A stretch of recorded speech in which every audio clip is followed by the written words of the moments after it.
আসসালামু আলাইকুম।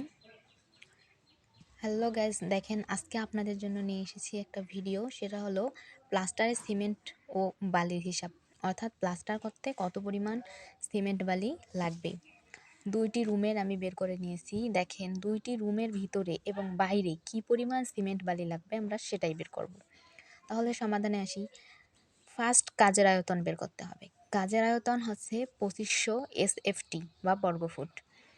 কাজের আয়তনটা বের করতে হলে দৈর্ঘ্য উচ্চতার দরকার হচ্ছে। তো দৈর্ঘ্য উচ্চতা আমি গুণ করেছি। গুণ করেই 2500 SFT আসছে। দেন 2500কে পুরুত্ব দিয়ে গুণ করতে হবে। কাজের আয়তন বের করতে হলে গুণ করতে হবে। গুণ করতে হলে পুরুত্বটা কত? পুরুত্বটা হচ্ছে 5 ইঞ্চি। তো 5 ইঞ্চি, এখানে 2500 এসএফটি আছে, তাহলে এটাকেও ফিটে নিয়ে আসতে হবে। 5 ইঞ্চি আছে, তো 5কে 12 দিয়ে ভাগ করলে 0.042 ফিট আসে। তো এটার সঙ্গে এটা গুণ করলে আসে 105 সিএফটি বা ঘনফুট। তো দেন কি করতে হবে? দেখেন, wait volume multiply dry volume করতে হবে।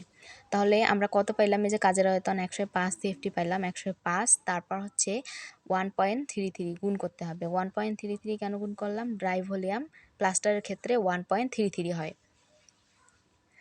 এটা মনে রাখতে হবে, এজন্য এটা গুণ করলাম।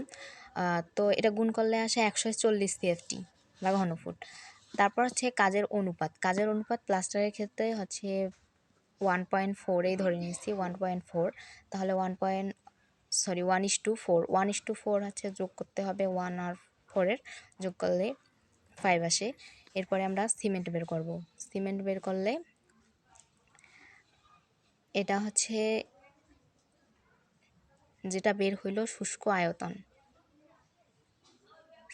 আয়তনটাকে দিয়ে ভাগ করতে হবে। তো শুষ্ক আয়তন ভাগ এটা যে কাজের অনুপাত যেটা বের হবে এটা ভাগ করতে হবে। আর 1 সিমেন্ট, 1 ভাগ সিমেন্ট, 4 ভাগ বালি।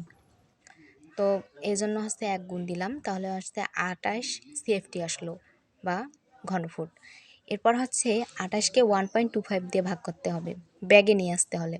আমরা জানি 1 সিএফটি ইকুয়াল 1.25 ব্যাগ, তাহলে 1.25 দ্বারা ভাগ করতে হবে। দেন এটা আসবে 23 ব্যাগ। দেন স্যান্ড বের করতে হবে, স্যান্ড বালি। তো এটা 140 ভাগ 5, তারপর 4 দিয়ে গুণ দিতে হবে, এই যে স্যার। দেন রেজাল্ট আসবে 112 সিএফটি ঘনফুট। তাহলে যে দুইটা রুমের ভিতরে এবং বাইরে কি পরিমাণ সিমেন্ট বালি লাগবে সেটা আমি ভিডিওর মধ্যে দেখাই দিলাম। তো যদি কোনো বুঝতে সমস্যা থাকে বা আরও কোনো জানার থাকে অবশ্যই কমেন্ট করবেন, লাইক করবেন, আর আমার ইউটিউব চ্যানেলটাতে সাবস্ক্রাইব করবেন। সবাই ভালো থাকবেন, সুস্থ থাকবেন। আল্লাহ হাফেজ।